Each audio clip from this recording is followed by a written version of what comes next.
ओम अज्ञानतिमिरान्धस्य ज्ञानाञ्जनशलाकयः चक्षुरुन्मिलितं येन तस्मै श्रीगुरुवे नमः। हरे कृष्णा। आज गीता श्रृंखला के 96वें सत्र में आप सभी भक्तों का हार्दिक स्वागत है। आज हम श्रीमद् भगवद गीता के दूसरे अध्याय के श्लोक क्रमांक 71 का अध्ययन करेंगे। श्लोक इस प्रकार है। विहाय कामान्य सर्वान् पुम आश्रित निष्प्रह निर्ममो निरहंकार शांतिम अधिगच्छति। जिस व्यक्ति ने इंद्रिय तृप्ति की समस्त इच्छाओं का परित्याग कर दिया है, जो इच्छाओं से रहित रहता है और जिसने सारी ममता त्याग दी है तथा अहंकार से रहित, वही वास्तविक शांति को प्राप्त कर सकता है। शांति प्राप्त करना कितना महत्वपूर्ण है भक्तों, क्योंकि अर्जुन युद्ध भूमि के क्षेत्र में अशांत खड़ा था। उसके अंदर से अनेक प्रकार के बवंडर उत्पन्न हो रहे थे, जो भगवान के समक्ष प्रदर्शित करते हुए अनेक प्रकार के वार्ताओं के साथ भगवान को बता रहा था कि मैं जीवन में दुखी नहीं होना चाहता। अगर मुझे इन सब की मृत्यु करके शांति मिलती है तो ये शांति मुझे स्वीकार नहीं है। मैं वन में जाकर भिक्षा मांग लूंगा, एक संत की भांति जीवन निर्वाह कर लूंगा, परंतु मैं किसी की हत्या नहीं करूंगा। अर्जुन शांति की इच्छा लेकर भगवान के सामने खड़ा था, परंतु भगवान वही शांति की जो रूपरेखा है, शांति की परिभाषा है, वो आध्यात्मिक दृष्टि से किस प्रकार अर्जुन को समझा रहे हैं भक्तों। आप और हम भी शांति को प्राप्त करना चाहते हैं तो भगवान द्वारा जो अर्जुन को ज्ञान प्रदान किया जा रहा है, उस ज्ञान को अपने जीवन में उतारने का प्रयास कीजिए। जो इस भौतिक जगत में पूरे दिन अनेक प्रकार की कामनाओं के कारण, अनेक प्रकार की इच्छाओं के कारण, अनेक प्रकार के दुखों के कारण व्यक्ति हमेशा संतप्त रहता है, दुखी रहता है, अनेक प्रकार के रोगों से त्रस्त रहता है, ग्रस्त रहता है। आए दिन अनेक प्रकार की नई नई बीमारियां हमारे समक्ष प्रकट हो रही है और उस अवस्था में व्यक्ति भयभीत सा नजर आ रहा है। अनेक प्रकार के लोगों के सामने अपनी व्यथा कहता हुआ सुनाया पड़ता है कि ये सब जीवन में हो गया, तो जीवन में ऐसा बवंडर आ गया। अनेक प्रकार से प्लानिंग कर रखी थी, परंतु लॉकडाउन आ गया तो जीवन अशांत हो गया। जीवन की सारी जो हमारी योजनाएं थी वो धरी की धरी रह गई भक्तों। और उस अवस्था में व्यक्ति ऐसे अनेक लोग हैं जिन्होंने अपने जीवन की अच्छे से प्लानिंग करी थी और लॉकडाउन आने के कारण, वो प्लानिंग ठीक से नहीं होने के कारण भक्तों, उन्होंने अपने जीवन को समर्पित कर दिया। आत्महत्या जैसा जघन्य अपराध करने के लिए प्रेरित हो गए। क्यों? क्योंकि जीवन में अनेक प्रकार की कामनाएं जड़प रही थी कि ये इच्छा करूं, पूर्ण करूंगा, ये पूर्ण करूंगा, और वो पूर्ण होती हुई सामने नहीं दिख रही थी, तो उन्होंने कोई आध्यात्मिक सहारा नहीं मिलने के कारण वो आत्महत्या करने तक निवेश हो गई। अर्जुन भी कुरुक्षेत्र के युद्ध स्थल में वही कह रहा था कि अर्जुन दुर्योधन आकर मुझे मेरा वध भी कर दे, परंतु मैं प्रतिकार नहीं करूंगा। तो अर्जुन का ये आत्मसमर्पण, अर्जुन की ये व्यथा और आज के व्यक्ति की व्यथा बहुत ही सम्मान रूप से परिभाषित होती है, सम्मान दृष्टि से हमारे दिखती हुई प्रतीत होती है भक्तों। तो अर्जुन ने जिस प्रकार भगवान का सहारा लिया और भगवान श्री कृष्ण ने जब उसको भगवत गीता सुनाई, तब अर्जुन का जो वहम था, अर्जुन के अंदर जो आकांक्षाएं थी, इच्छाएं थी, वो सब जाती रही और उन्होंने मात्र श्री कृष्ण के लिए कार्य किया। उसी प्रकार आज के जीवन में भी जब हम अपनी इच्छाओं को त्याग कर, अपनी कामनाओं को त्याग कर मात्र श्री कृष्ण के लिए, कृष्ण भावनामृत में रहकर कार्य करेंगे, तब हम अर्जुन की भांति सर्वश्रेष्ठ स्थिति को प्राप्त करेंगे। अपने भौतिक क्षेत्र में हो, आध्यात्मिक क्षेत्र में हो, पारिवारिक क्षेत्र में हो, जहां कहीं भी होगा, हम अर्जुन की भांति सर्वश्रेष्ठ धनुर्धर के रूप में प्रस्फुटित होंगे भक्तों। भगवान यहाँ पर बता रहे हैं कि जिस व्यक्ति ने मोह माया का त्याग कर दिया है और पद गरिमा से अछूता रहकर मात्र कृष्ण की प्रसन्नता के लिए कार्य करता है, वही वास्तविक शांति को प्राप्त होता है। श्रील प्रभुपाद तात्पर्य लिखते हैं कि जिस व्यक्ति ने अपने पद और गरिमा को त्याग कर, अपने जीवन में अनेक प्रकार के सुखों की कामनाओं को त्याग कर मात्र श्री कृष्ण के लिए जो कर्म करता है, वही व्यक्ति वास्तविक शांति को प्राप्त कर सकता है। शिक्षा अष्टकम में वर्णन आता है, न धनम न जनम न सुंदरीम कविताम वा जगदीश कामये मम जन्मनि जन्मनि ईश्वरे भक्ताद भक्तिर अहेतुकितई। मुझे न तो किसी प्रकार के धन की कामना है, न किसी प्रकार की सुंदर स्त्री की कामना है, न धनम न जनम न सुंदरीम, न लोगों के प्रतिष्ठा पाने की, लोगों के पीछे हमारे जो अनुयायी है उनकी भी कोई कामना नहीं है। ना धनम न जनम न सुंदरीम कविताम वा जगदीश कामये, नहीं अनेक प्रकार की कविताओं के द्वारा हमारी जो इच्छाएं हैं कि हमारा कोई गुणगान करे, वह भी मुझे बिल्कुल भी कामना नहीं है।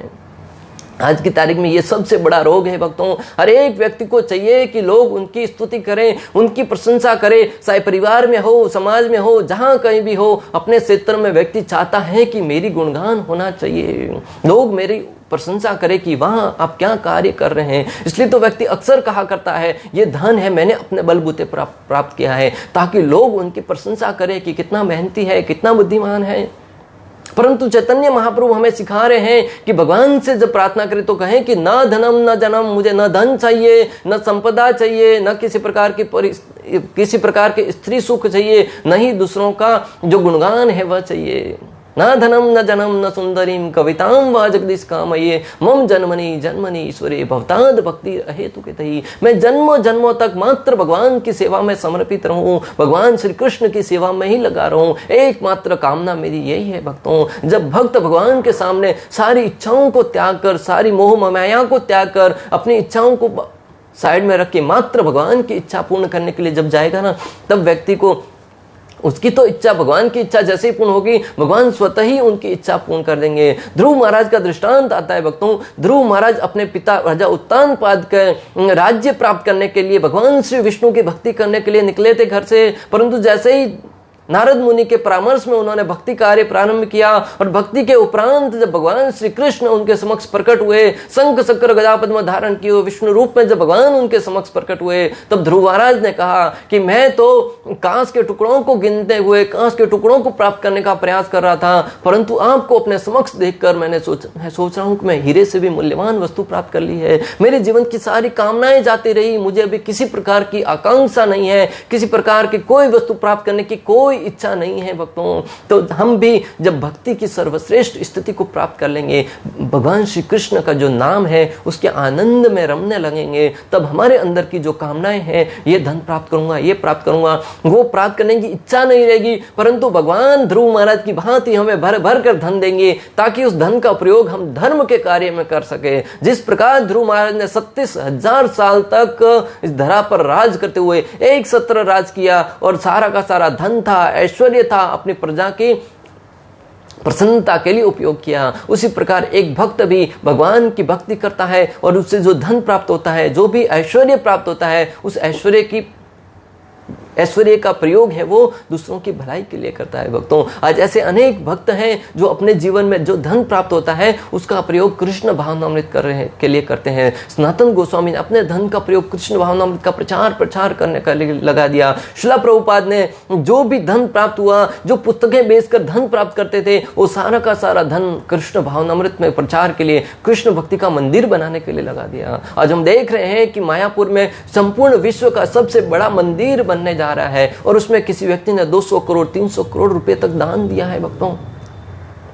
हम 2 रुपया 3 रुपया भी जेब से कभी गिर जाता है ना, तो इस प्रकार अप्लावित हो जाते हैं, इस प्रकार दुखी हो जाते हैं, जैसे जीवन का सारा हमारा धन चला गया हो, हमने जीवन को अपने खो दिया हो। परंतु वो व्यक्ति कृष्ण भावनामृत में अपने 200 करोड़ लगा रहा है, कितने महान कार्य कर रहा है भक्तों। तो हमें भी जब कृष्ण भक्ति में लगेंगे ना, तब अपने धन को भी कृष्ण भावनामृत में लगा देंगे और उस अवस्था में अपने धन का भी शुद्धिकरण होगा भक्तों। क्योंकि इस बात को समझ लीजिए भक्तों, जब व्यक्ति की मृत्यु होती है, हम अनेक मैसेज भी पढ़ते हैं, अनेक जगह से सुनते भी हैं कि मृत्यु के उपरांत व्यक्ति साथ में कुछ नहीं लेके जा सकता। एक दिन की बात भक्तों, किसी की मृत्यु हुई थी, हम भी संयोगवश उसके अंतिम यात्रा में साथ में गए।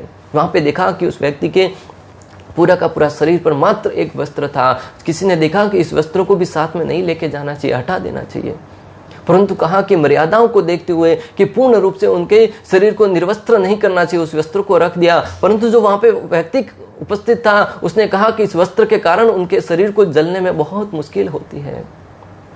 भक्तों, हाँ, हमें अपने मर्यादाओं को ध्यान में रखते हुए, परंपराओं को देखते हुए वस्त्र साथ में लपेट के रखते हैं, परंतु भक्तों उसके ऊपर भी अनेक प्रकार के द्रव्य पदार्थ लगाकर, घी है, ऐसे पदार्थ लगाकर उसको भी जलाने का सहूलत हो, इसके लिए उसको करते हैं। मैं आपको जो यहाँ पे बताना चाहता हूँ भक्तों, वो व्यक्ति हमें बताना चाह रहा था कि जो व्यक्ति आया था तब भी निर्वस्त्र आया था और जब जा रहा है तब भी निर्वस्त्र जा रहा है। बीच में उसने कितना भी धन कमाया हो, वो धन अगर उसने धर्म के लिए प्रयोग किया है तो आने वाले लोग हैं उसको धर्म के कार्य में सहयोग करने के कारण याद करेंगे। परंतु अगर उसने धन मात्र अपने इंद्रिय भोग के लिए प्रयोग किया है, मात्र लालच में जमा करता गया, तो उसकी संतान है उस धन को कुछ ही समय में बर्बाद कर देगी, या उस धन के कारण उसकी संतान है वो गलत कार्य की तरफ अग्रसर होती रहेगी। इसलिए अपने धन का सदुपयोग करते हुए धर्म कार्यों में लगाए, ऐसे शैक्षणिक संस्थाएं बनाए, भगवान की मंदिर बनाए, जहां पर व्यक्ति विद्यार्थी के रूप में जाकर श्रीमद् भागवतम है, भगवत गीता है, शास्त्रों का अध्ययन कर सके। भक्तों, ऐसे स्कूलों का निर्माण करे जहां पर व्यक्ति के चरित्र का निर्माण हो सके, ऐसे अस्पतालों का निर्माण करे जहां पर व्यक्ति जाकर अपने शारीरिक व्याधियों से ऊपर उठकर भगवान की भक्ति में संलग्न हो सके। और उस धन का प्रयोग जब हम अच्छे कार्यों में करेंगे ना, तब हमारे धन की वृद्धि और होती जाएगी। भक्तों, निष्प्रह होने का अर्थ है इंद्रिय तृप्ति के लिए कुछ भी इच्छा न करना, या दूसरे शब्दों में अपनी इच्छा को कृष्ण की इच्छा से जोड़ना। भगवान ने यहाँ पे शब्द प्रयोग किया निष्प्रह। निष्प्रह का अर्थ है कि अपनी इंद्रियों के भोग के लिए कोई भी इच्छा नहीं करना। तो यहाँ पे प्रश्न उठ सकता है कि हम इंद्रिय भोग के लिए कोई इच्छा नहीं करेंगे, तो बिना इच्छा के फिर इच्छा रहित रहकर मात्र एक व्यक्ति, एक साधारण व्यक्ति की बात ही जीवन में पड़े रहे, कुछ कार्य न करें। अनेक लोग इन श्लोकों का अलग अर्थ निकाल बैठते हैं, क्योंकि आचार्यों के मार्गदर्शन में, साधुओं के मार्गदर्शन में शास्त्रों का अध्ययन नहीं करने के कारण वो अक्सर ये गलती कर बैठते हैं कि इसका अर्थ भगवान ने ये कहा होगा। परंतु भगवान यहाँ पर कह रहे हैं कि तुम इच्छाओं को त्यागने का अर्थ यह है कि तुम अपनी इच्छाओं को अपने इंद्रिय भोग के लिए प्रयोग न करते हुए मात्र मेरे सेवा के लिए करिए। और अर्जुन से वही भगवान ने कहा कि तुम युद्ध इसलिए करो क्योंकि मैं चाहता हूं, तुम सुखी हो जाओगे, तुम्हारे जीवन में क्या आ जाएगा, उस फल की आकांक्षाओं को छोड़ दो, मात्र मैं कह रहा हूं इसलिए युद्ध करते जाओ। और जब अर्जुन ने भगवान की वाणी को स्वीकार करके श्री कृष्ण को प्रसन्न करने के लिए युद्ध किया, तब वो एक एक करके युद्ध में विजय होता गया। भक्तों, इस शरीर को मिथ्या ही आत्मा माने बिना तथा संसार के किसी वस्तु में कल्पित स्वामित्व रखे बिना श्री कृष्ण के नित्य दास के रूप में अपनी यथार्थ स्थिति को जान लेना कृष्ण भावनामृत की सिद्ध अवस्था है। श्रील प्रभुपाद तात्पर्य में लिखते हैं कि इस शरीर को आत्मा माने बिना कि मैं शरीर हूं, मैं ही आत्मा हूं, नहीं, आत्मा है वो शरीर से अलग है। और शरीर के अंदर बैठे हुए आत्मा को समझते हुए जब अपने शरीर को कृष्ण भावनामृत में समर्पित कर देता है, इस शरीर का उपयोग इसलिए करता है ताकि आत्मा की शुद्धिकरण हो सके, आत्मा की तृप्ति हो सके। और वो कब होगी? जब उसको भगवान की सेवा में लगाएगा। जीवेरो स्वरूप होय नित्य कृष्ण दास। हमारा स्वरूप है कि हम भगवान के नित्य दास हैं, और जब दास का पद छोड़कर स्वामी बनने का प्रयास करते हैं, तब जीवन में संकट आते हैं, कष्ट आते हैं। क्यों? क्योंकि जो हम नहीं हैं वो बनने का प्रयास करते हैं। आज अनेक प्रकार के लोग हैं, अनेक प्रकार की व्याधियों से, दुखों से ग्रसित हैं। क्यों? क्योंकि जो वो नहीं है वो बनने का प्रयास करते हैं। एक क्षत्रिय है वो ब्राह्मण बनने का प्रयास करता है, एक ब्राह्मण है वो शूद्र के भांति कार्य कर रहा है, शूद्र है वो अनेक प्रकार के अलग अलग वर्णों में प्रवेश करने का प्रयास करता है। एक वर्ण के व्यक्ति को चाहिए कि वो अपनी स्थिति में रहकर अपनी स्थिति के अनुसार कार्य करने का प्रयास करे, अपनी मनोवृत्ति के अनुसार। जिस प्रकार एक छात्र, उसकी इच्छा और उसकी सारा का सारा मनोरंजन है, सारे के सारे उसके ध्येय है वो कोई और बनने की फील्ड में है, परंतु घर वालों के दबाव में वो साइंस पढ़ता है, डॉक्टर बनने का प्रयास करता है, तब वो व्यक्ति दुखी रहेगा। हालांकि वो पद और गरिमा प्राप्त कर लेगा, परंतु जीवन में दुखी रहेगा। क्यों? उसकी मनोवांछित इच्छाएं पूर्ण नहीं हुई। इसी प्रकार प्रत्येक व्यक्ति को अपने वर्ण में, अपने आचरण में रहकर, अपने अपने ध्येय के अनुसार, अपनी मनोवृत्ति क्या है उसके अनुसार कार्य करने का प्रयास करना चाहिए। उस अवस्था में वह जब कार्य करेगा तब जीवन में निश्चित रूप से सफलताएं प्राप्त करेगा। भक्तों, अर्जुन आत्मतुष्टि के लिए युद्ध नहीं करना चाहता था, किंतु जब वह पूर्ण रूप से कृष्ण भावना भावित हो गया तो उसने युद्ध किया, क्योंकि कृष्ण चाहते थे कि वह युद्ध करें। आचार्य गण समझाते हैं कि अर्जुन युद्ध क्यों नहीं करना चाहता था? क्योंकि वो अपने इंद्रिय तुष्टि के लिए युद्ध नहीं करना चाहता था कि युद्ध मेरे जीवन का भोग करने के लिए जब मैं युद्ध करूंगा तो अनेक लोगों की जान चली जाएगी, और अनेक माताएं हैं वो विधवा हो जाएगी, और माताओं को विधवाएं होने के कारण बच्चों में वर्ण संकर पैदा हो जाएगा, और उस वर्ण संकर के कारण पितरों को पिंडदान करने वाला भी कोई नहीं बचेगा। तो इसलिए मैं सबके दुख का कारण मात्र अपने इंद्रिय भोग के लिए क्यों बनूं? अर्जुन की यह दया और व्यथा सुनकर भगवान ने जब उनको भगवत गीता सुनाई कि तुम अपने इंद्रिय भोग के लिए मत युद्ध करो, परंतु मेरी इच्छा के लिए युद्ध करो, और जब भगवत गीता सुनने के उपरांत अर्जुन ने भगवान की इच्छा के लिए युद्ध किया, तब जाकर वो उससे किसी प्रकार का न तो दुख हुआ, न अशांति हुई, और अंदर ही अंदर परम प्रसन्न था कि मैंने जीवन में भगवान की इच्छा के लिए कार्य किया है। तो हम भी जब भगवान की प्रसन्नता के लिए जीवन में कोई कार्य करेंगे ना, तब जीवन में आनंद की अनुभूति होगी। भक्तों, साधारणतया ये न के न प्रकारेण, जब हम भगवान की तुष्टि के लिए कार्य करते हैं, जैसे किसी जीव को भोजन दे दिया, वो जीव भगवान से नाता जोड़ने के कारण वो जीव भगवान का अंश है, और हम जब उस जीव को तुष्ट कर रहे हैं तो भगवान प्रसन्न हो जाते हैं। और जब किसी को दान देते हैं ना, तो हमारे हृदय से अंदर आनंद की अनुभूति होती है। कभी सब्जी खरीदने जाइएगा, वहां पर गरीब व्यक्ति बैठा हुआ सब्जी बेच रहा है, 50 रुपए का सब्जी खरीद लिया और उसको 100 रुपया दे दिया कि 50 रुपया रखो, घर पे दीपावली मनाना, घर पे त्योहार मनाना, बच्चों के लिए अच्छे वस्त्र लाना। तब वो व्यक्ति इस प्रकार प्रसन्न दिखेगा ना आपको, आपके अंदर से आत्मतुष्टि का अनुभूति होगी भक्तों। जो प्रसन्नता आप बाहर जाकर 500 रुपए का व्यंजन खाकर, हजारों रुपए का धन उड़ाकर भी जो आत्मतृप्ति आपको प्राप्त नहीं होने वाली थी, वह आत्मतृप्ति मात्र एक गरीब को 50 रुपया देने के कारण, जो जरूरतमंद है उसको देने के कारण आपको अंदर से आनंद की अनुभूति होगी। क्यों? क्योंकि वो भगवान का अंश है, और वो जब प्रसन्न होता है तो भगवान प्रसन्न होते हैं, और भगवान के प्रसन्न होने के कारण हम भी प्रसन्न हो जाते हैं। और आचार्यगण कहते हैं कि अगर किसी जीव के ऊपर आप विशेष दया दिखाना चाहते हैं, विशेष प्रेम दिखाना चाहते हैं, तो उस व्यक्ति को भगवान के साथ उनका रिश्ता जोड़ दीजिए। जिस प्रकार किसी धनवान व्यक्ति का बेटा गुम हो जाता है, तो और वो कई रास्ते पर आपको दिखता हो, प्रतीत हो, आप उसको रोटी, कपड़ा, मकान सब कुछ प्रदान कर लेंगे, परंतु वो कुछ समय के उपरांत तो उसकी पुनः आवश्यकता पड़ेगी। कितना दिन तक आप उसका पोषण करेंगे? परंतु वही अगर आप उस व्यक्ति को, बच्चे को पुलिस स्टेशन लेके जाके उसके माता पिता का पता लेके जा लगाकर जब उस बच्चे को उसके माता पिता को सौंप देंगे, तो वो जीवन भर के लिए सुखी हो जाएगा। उसकी सारी की सारी आवश्यकताएं उसके पिता से स्वतः ही पूर्ण होने लगेगी। उसी प्रकार ये हर एक जीव है, वो भगवान का अंश है, और बिगड़ेल संतान भगवान से दूर होकर यहाँ पर दुख के अथाह सागर में भटक रहा है, और हमें ज्ञात है कि वो भगवान का ही संतान है। तो हमारा कर्तव्य होना चाहिए कि हम उनको हाथ पकड़ कर लेके आए और भगवान के साथ उनका रिश्ता जोड़ दें। जब भगवान के साथ उनका रिश्ता जुड़ेगा ना, तो वो जीवन भर के लिए सुखी हो जाएगा भक्तों। प्रत्येक जीव कृष्ण का अंश स्वरूप है, और जीव की शाश्वत स्थिति कभी न तो कृष्ण के तुल्य होती है, न उनसे बढ़कर। यह ज्ञान ही वास्तविक शांति का मूल सिद्धांत है।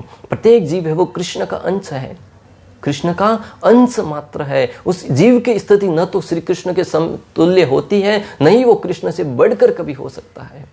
इस बात को जो जान लेगा वही परम आनंद को समझ जाएगा, वही परम सुख और शांति की अनुभूति कर पाएगा भक्तों। आज जब देखेंगे कि प्रत्येक व्यक्ति भगवान बनने का प्रयास कर रहा है। आए दिन अनेक प्रकार के बाबाओं के विषय में प्रसंग आता है, ये कहते हुए बड़ा दुख होता है, परंतु लोग अज्ञानता के कारण, शास्त्रों को सही मार्गदर्शन में नहीं पढ़ने के कारण अपने आप को भगवान बनने के विषय में, भगवान बनने का प्रयास करते हैं कि मैं ही भगवान हूं, मेरी ही पूजा कीजिए भक्तों। कहते हैं कि अनेक संतों के मुख से भी, उन्हें संत कहना भी मुझे तो ठीक नहीं लगता, ऐसे लोगों के मुख से सुना है कि जीव भी धीरे धीरे भगवान की स्थिति तक आ सकता है। जिस प्रकार चावल है, वो चावल पहले किसी भूसी के ऊपर आप्लावित रहता है, उसी प्रकार जीव है वो भी माया के रूप से आवरण में दबा हुआ है। जब व्यक्ति उस चावल के ऊपर से भूसा हटा देता है, वो कचरा हटा देता है, और वो पुनः चावल बन जाता है। उसी प्रकार जब बोले हम भक्ति के द्वारा, साधना के द्वारा माया रूपी पर्दे को हटा देंगे, तब हम भी भगवान बन जाएंगे। कितनी घटिया तरीके की फिलोसॉफी है एक चावल का उदाहरण देकर कि हम भगवान बन जाएंगे। अरे भक्तों, मुक्त पुरुष बन सकते हैं, मुक्त जीव बन सकते हैं कि हम भगवान की पूर्ण चेतना में जाएंगे, परंतु भगवान किस पर बनेंगे? जीव जीव है और भगवान ईश है। जीव में और इसमें बहुत अंतर है भक्तों। अगर ईश्वर है वो समुद्र है, तो जीव है वो समुद्र की एक छोटी सी बूंद है। अगर जीव भगवान है, ईश्वर है, वो एक पूरी पूरी अग्नि है, तो हम मात्र छोटी सी सिंगारी है। और जीव जब तक भगवान बनने की इच्छा करेगा तब तक जीवन दुखी रहेगा। अरे हम भगवान के धाम से इस जगत में आए ही इसलिए हैं क्योंकि हम भोग करने की स्वतंत्र इच्छा लेकर भगवान के समक्ष गए थे कि आप ही भोग कर रहे हैं, हमें भी भोग करने की इच्छा है। तब भगवान ने इस माया जगत में, हमें इस भौतिक जगत में भेज दिया कि जहां वहां पर जाकर अपने परिवार में रहकर, अरे संपूर्ण जगत को छोड़ो, एक परिवार में रहकर एक स्वामी बनने का प्रयास कीजिए। किस हद तक सफल हो पाते हो ये देखकर, जब अनेक प्रकार की माया के दंड पड़ेंगे, अनेक प्रकार के जूते पड़ेंगे, थपेड़े पड़ेंगे, तब तुम्हें अगर अकल आ जाती है और तुम पुनः एक बार भक्ति करके मेरे धाम में आने का प्रयास करते हो, तब तो ठीक है, वरना 84 लाख योनियों में भ्रमण करते करते सुख का भी अनुभव होगा, दुख का भी अनुभव होगा, परंतु तुम पुनः इन जन्म मृत्यु के चक्कर में घूमते रहोगे। और जब तुम्हारी चेतना विकसित होगी, किसी साधु का संग होगा, किसी आचार्य की तुम पर कृपा होगी और तुम भक्ति कार्य में लग गए, तब तुम जाकर मेरे धाम में आने का पुनः सौभाग्य प्राप्त होगा। और जब एक बार तुम यहाँ पे आकर बाहर धाम में आओगे, पुनः नीचे जाने का गलती नहीं करोगे, क्योंकि दूध का जला सांस भी फूंक फूंक कर पीता है भक्तों। किसी व्यक्ति के जीवन में एक बार संकट आ गए तो दूसरी बार वो वहां पे पांव रखता है तो बहुत ही संभल कर रखता है।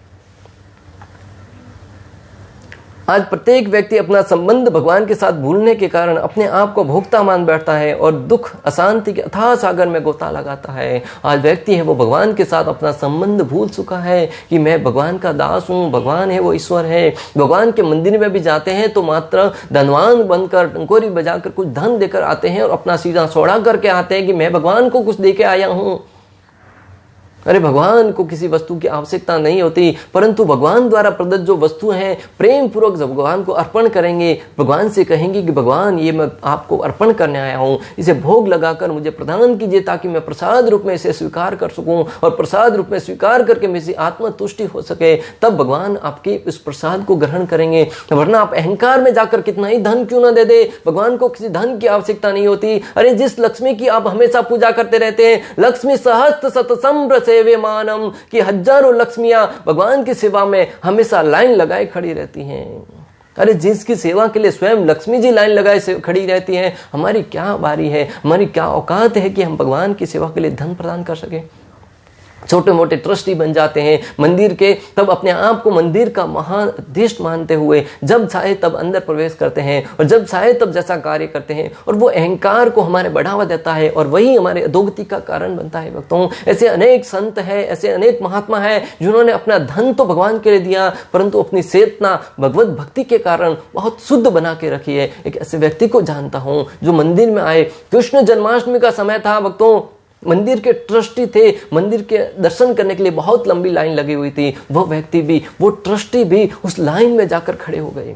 अरे आप और हम जब मंदिर में जाते हैं तो अब अपनी पहचान बताते हुए, पास प्राप्त करते हुए डायरेक्ट दर्शन करने की इच्छा रखते हैं, परंतु उस व्यक्ति को देखकर, उस महान संत को देखकर हर एक के व्यक्ति के हृदय से निकला कि कितना महान व्यक्ति है। लाइन में खड़े रहकर उन्होंने दर्शन किया, बोले कि मैं ट्रस्टी रहूंगा, परंतु आज सब लोग लाइन में खड़े तो मैं भी लाइन में खड़े रहकर दर्शन करूंगा। अरे जब व्यक्ति छोटा सा भी धनवान होता है, डायरेक्ट दर्शन करने की हमेशा इच्छा जाहिर करता है, परंतु जब व्यक्ति के भाव में ऐसा भाव आएगा ना हृदय में कि मैं भी भगवान का सेवक हूं, ये सब भी भगवान के सेवक हैं और हम सबका एक ही उद्देश्य होना चाहिए कि भगवान को प्रसन्न करना, तब भगवान उस व्यक्ति के ऊपर प्रसन्न होंगे। और उसको आदर्श को देखते हुए सारे के सारे व्यक्ति जो डायरेक्ट दर्शन करने का प्रयास कर रहे थे, सब लोग लाइन में लग गए। इसलिए तो भगवान ने कहा, यत यत आश्रति श्रेष्ठ तद्देवे तरो जना स यत प्रमाणम कुरुते लोकस्तदनुवर्तते। जो जो महान पुरुष कार्य करते हैं, बाकी लोग उसका अनुसरण करते हैं। कोरोना में व्यक्ति भगवान को बराबर याद करता था, परंतु जैसे स्थिति सामान्य होने लगती है, पुनः अपने भोग में लग जाता है। तो जब जीवन में दुख आते हैं, संकट आते हैं, कष्ट आते हैं, बराबर से भगवान को याद करते हैं। कोरोना काल में जब व्यक्ति भयभीत था, अनेक अपने सामने अपनी मौत को खड़ा देख रहा था, तब सब लोग भगवान की रामायण देख रहे थे, महाभारत देख रहे थे और भगवान के भक्ति में उस प्रकार अप्लावित हो गए जैसे उनसे बड़ा कोई भक्त ही नहीं है। एक महात्मा गण समझा रहे थे कि उनके ऑफिस में कोई कार्य करता था, उसने बड़ा धनवान था, परंतु जीवन में जब संकट आए, कष्ट आए, तब वो कहने लगा कि भगवान ही सब कुछ है, भगवान की ही माया है। भगवान के मंदिर में समय समय पर जाने लगा, जीवन में भक्ति करने लगा, माला जप करने लगा, परंतु जैसे ही स्थिति सामान्य होने लगी, पुनः वो सब भक्ति कार्य छोड़कर भौतिक भोगों में लिप्त होने लगा। भक्तों, आप और हमारी भी यही स्थिति है। कोरोना काल में हर एक व्यक्ति ने ऐसे ऐसे दृश्यों को देखा है जिससे वो बहुत दुखी हो गया था, परंतु जैसे ही स्थिति सामान्य होने लगी है, पुनः भगवान को भूलकर माया में यूं पड़ने लगा है जैसे जीवन में कष्ट तो आए ही नहीं थे। अक्सर व्यक्ति जब शमशान घाट में जाता है, कुछ समय के लिए उसके हृदय में वैराग्य उत्पन्न हो जाता है। एक दिन सब लोग बातें करते हैं, एक दिन सबको यहाँ पे आना है, एक दिन सबकी मृत्यु होनी है, तो हम भी जीवन में क्यों अनेक प्रकार के व्याधियों को उठाएं, अनेक प्रकार के कष्टों को उठाकर अनेक प्रकार से धन प्राप्त करने का प्रयास करें। क्यों ना हम भगवान की भक्ति में लग जाएं। कुछ समय के लिए वहां पे वैराग्य की बातें होती हैं, परंतु जैसे ही उस शमशान घाट से बाहर आते हैं, घर पे तो आना दूर की बात है, जैसे ही उस शमशान घाट से बाहर आ गए, पुनः भौतिकवादी बातें करना शुरू। क्यों? क्योंकि हम पूर्ण रूप से माया में जकड़े हुए हैं, कभी भगवान का नाम लिया ही नहीं है। तो शुद्ध चेतना नहीं होने के कारण हम मात्र और मात्र लोक वार्ता ही करते रहते हैं। आज लोग कामना कर रहे हैं कि एक बार और पुनः अगर लॉकडाउन आ जाए तो हम धन प्राप्त कर लेंगे। अरे जिस लॉकडाउन को देखकर उनके हृदय में खौफ उत्पन्न हो रहा था कि हमारे जीवन में क्या होगा क्या नहीं होगा, आज 2 दिन पहले एक व्यक्ति मिला, वो कह रहा है कि एक बार और लॉकडाउन हो जाए ना तो मैं यहाँ पे रहकर धन कमाने लगूंगा। पिछली बार तो मैंने गलती कर दी कि मैं गांव चला गया था, परंतु इस बार मैं लॉकडाउन में यहीं रहकर मैं बहुत सारा धन कमा लूंगा भक्तों। अरे जिस प्रसंग को देखकर लोगों की रूह कांप जाती है। आज लोग मृत्यु से सामना कर रहे हैं, मृत्यु के मुंह में प्रवेश करते जा रहे हैं और उस व्यक्ति को उस अवस्था में भी धन प्राप्त करने की इच्छा है। पर उनकी भक्तों उनकी चेतना तो देखिए, उनकी बुद्धि तो देखिए, उसको लगता है कि सब लोग मर जाएंगे, सब है वो डर जाएंगे, परंतु वह डर नहीं डरे, बिजनेस करता रहेगा और अपनी जान को खतरे में डालकर मात्र धन प्राप्त करता रहेगा। धन की भूख कितनी प्रबल है भक्तों कि वो अपनी जान को भी जोखिम में डालकर धन प्राप्त करना चाह रहा है। कहता है कि मैं लॉकडाउन में यहीं रहकर धन कमाऊंगा। भक्तों मैं आपको जो बताना चाह रहा था कि व्यक्ति अनेक प्रकार की कामनाओं को जीवन में संजो कर रखता है और जहां से कहीं से धन प्राप्त करना चाहता है, धन प्राप्त करने की इच्छा में इतना प्रबल होता है कि वो अपने सुख और शांति को पूर्ण रूप से तहस नहस कर देता है और जीवन में दुखों में ही आनंद की अनुभूति करता है। अगर जीवन में सुख और शांति प्राप्त करना चाहते हैं तो एक ही सूत्र है कि अपने जीवन दैनिक कार्य हैं, शारीरिक कार्य हैं, सबको भगवान की सेवा में लगाते हुए